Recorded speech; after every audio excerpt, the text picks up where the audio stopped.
We've had a lot of chat about the club in the last few days. Firstly, to this player who has apparently walked out after a punishment. Can you tell us what happened during that incident?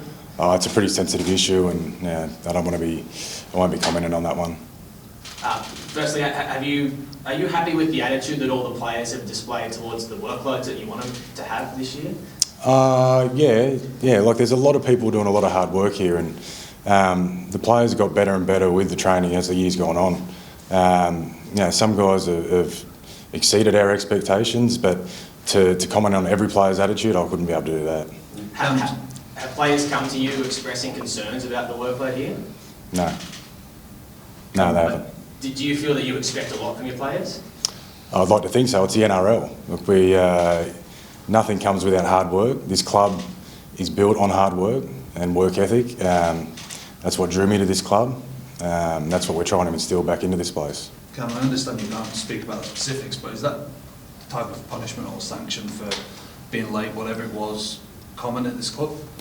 Yeah, I don't want to comment specifically, but at different times we've wanted to go really put some standards in place, and obviously, if you're late, we have to do something about that. But I won't be talking specifically about it.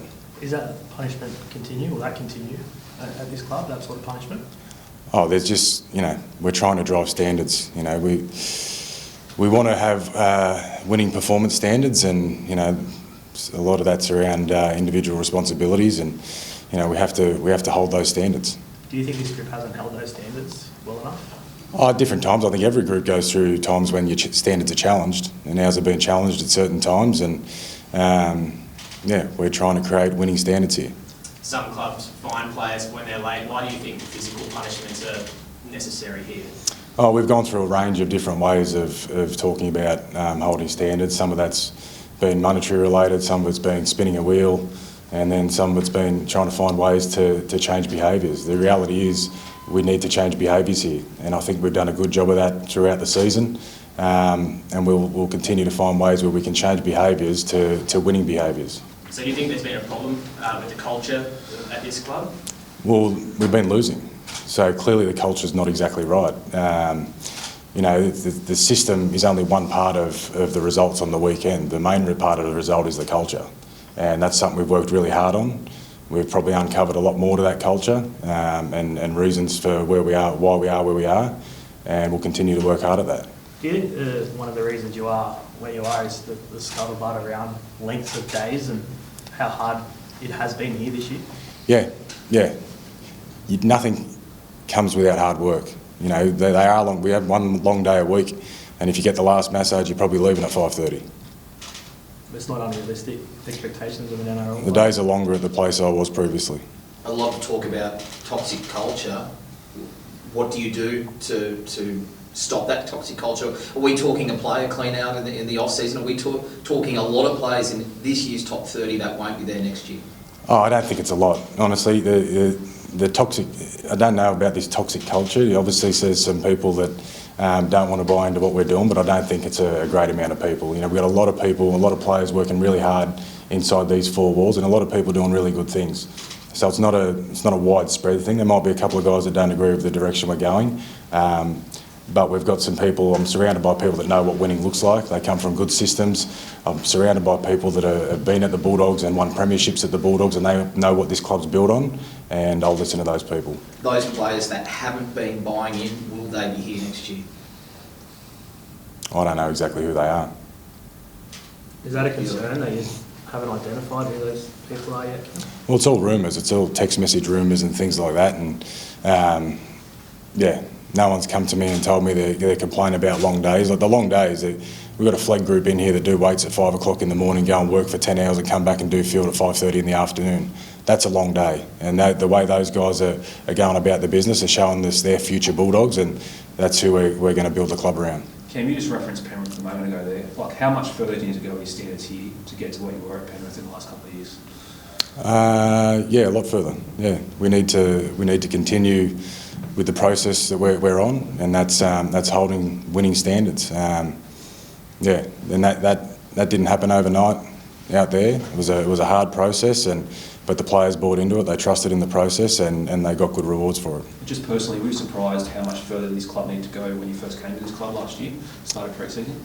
Oh, the start was good. Everyone was, buying in, and it's a journey. Every year in the NRL is a journey. This has been a journey, and at different times we've had ups and downs, and it's been sort of roller coaster. But I feel like what hasn't been talked about is all the good stuff that's going on, and we've got some young guys that are working really hard and turn themselves into regular NRL players and doing a good job of that. So that's what gets me out of the bed every morning. Can you talk about changing standards and kind of wanting to have a good winning culture? Do you look back on your first year as a head coach and think about how you can change and maybe act differently to get better results out of the group? Yeah, I hope I'm a better coach tomorrow than what I am today, and I hope I can say that for the rest of my career. And there'll be plenty of lessons out of this year that we'll learn, and we'll take them into next year. But one thing that won't change is my attitude towards hard work and understanding that that's what's going to get us to where we need to go. Coming to the end of your first year as a head coach, what have you found that was maybe expected that was going to be easier, or what have you found that's been more difficult about being the head coach? Oh, there's challenges every day, but I've really enjoyed it. Obviously, different challenges to what I've been used to previously, and that's been exciting. So, I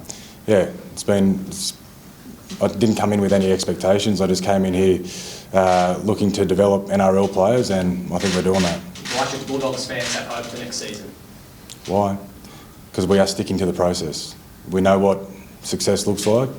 We've got a process behind it. We've got a lot of people buying into that process, and if we continue with that, the results will come. Cam, you've obviously heard the scuttlebutt and the stuff in the background. Will you, once the game's over, will you address it with the group and say, if you don't want to buy in to what we're going, go? Yeah, look, it's hard to address those rumours because no one's come to me and said anything. We've got a leadership group that we meet with every week, and you'd like to think if there was some sort of unrest that those guys would have brought it up, but it hasn't been brought up. So, they are rumours, but if there are people that don't want to work hard and don't want to tick every box to win NRL games, then they don't have to be here. Are your leaders strong enough? Do you have a strong leadership group here?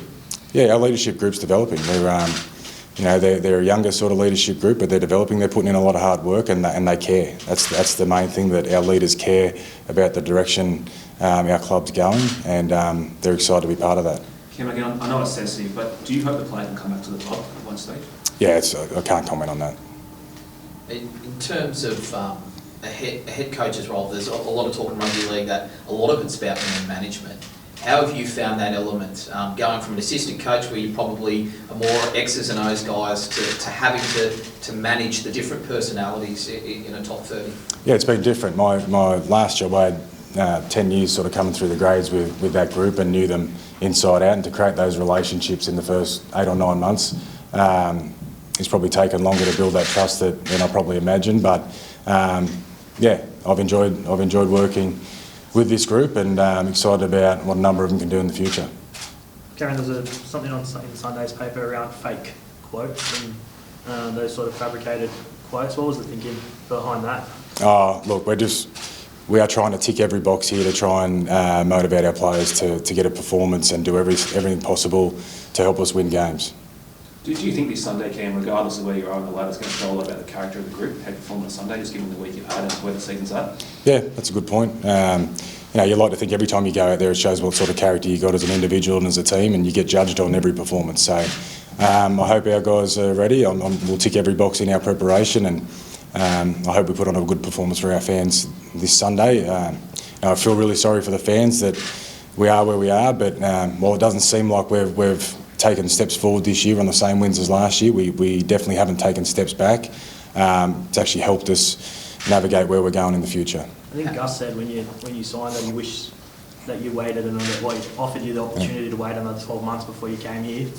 Do you wish you had? No, I'm glad I'm here. I'm glad I'm here now. I'm glad this isn't happening in 12 months' time. We need to go through this right now to know who's going to come on the journey moving forward, and I'm glad we're doing it now. It sounds like you've thrown the challenge to players, right? Pardon? It sounds like you've thrown open the challenge to players. Yeah. Come with us. Yeah. We know where we're going. If you're willing to work hard and make sacrifices and stick to the winning standards, come with us. We'll take the last question.